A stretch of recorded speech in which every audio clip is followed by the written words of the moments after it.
Chicken pakodi తయారీ విధానం. ఇప్పుడు హాఫ్ కిలో చికెన్ తీసుకున్నానని శుభ్రంగా వాష్ చేసుకొని పక్కన పెట్టుకోవాలి. నీళ్ళు అనేది లేకుండా పక్కన పెట్టుకోవాలి. ఈ హాఫ్ కేజీ చికెన్లోనికి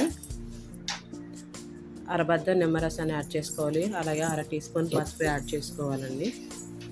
అర టీ స్పూన్ జీలకర్ర పౌడర్, 1 టేబుల్ స్పూన్ ధనియాల పౌడర్, 3 టేబుల్ స్పూన్ల కారము, 1 టేబుల్ స్పూన్ గరం మసాలా, అదేవిధంగా 1 టీ స్పూన్ అల్లం వెల్లుల్లి పేస్ట్ కూడా యాడ్ చేసుకోవాలి.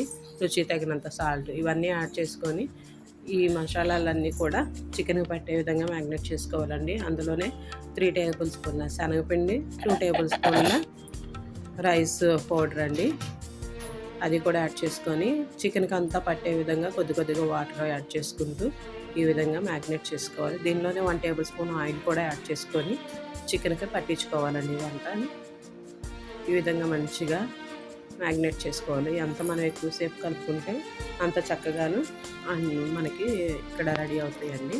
ఈ విధంగా మొత్తం మ్యాగ్నేట్ చేసుకున్న తర్వాత దీన్ని half an hour to 2, 3, 4 hours వరకు ఎంత టైం ఉంటే అంత టైం వరకు మనము ఫ్రిడ్జ్లో పెట్టుకుంటే చక్కగా చికెన్ అనేది నాని జ్యూసీగాను చక్కగా వస్తుందండి పకోడీ అనేది.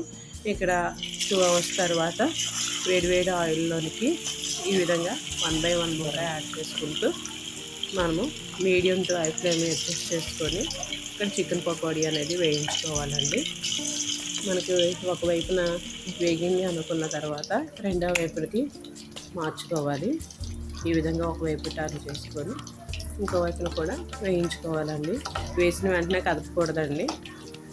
మనకి కొద్దిగా వేగిన తర్వాత ఈ విధంగా కలుపుకుంటూ మీడియం టు హై ఫ్లేమ్లో మనకి ఇక్కడ చికెన్ పకోడీ అనేది వేయించుకోవాలండి. మంచి గోల్డెన్ బ్రౌన్ కలర్ వచ్చిన తర్వాత దీనిలోనికి 3 నుంచి 4 పచ్చిమిరపకాయలని, సన్నగా చీల్చిన పచ్చిమిరపకాయలని, కరివేపాకును కూడా యాడ్ చేసుకొని 1 నిమిషం పాటు మళ్ళీ ఇవి క్రిస్పీగా అయ్యేంతవరకు కొద్దిగా ఫ్రై చేసుకోవాలండి.